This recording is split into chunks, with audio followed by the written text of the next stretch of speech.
Mga LGU kinalampag dahil sa umano'y hindi pagbibigay ng 1,000 pesos na buwanang allowance sa mga mahihirap na solo parent. Malaking tulong para sa mga solo parent nakakapiranggot lamang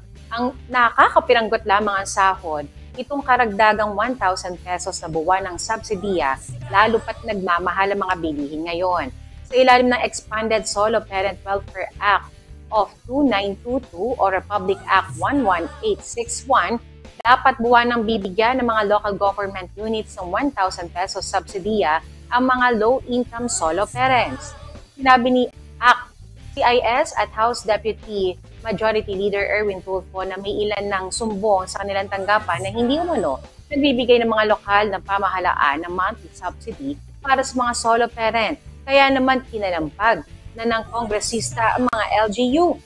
Nabatid din ni Tulfo na may ibang mayayaman na lungsod sa National Capital Region na 500 pesos lamang at every other month pa ang ipinagkakaloob na mga allowance sa mga ito.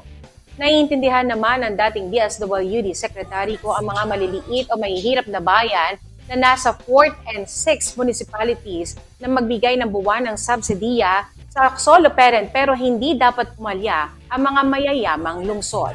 Dahil dito ay pag-aaralan ng mambabatas kung papaano o saan kukuha ng pondo para sa solo parent ang mga mahihirap na LGU.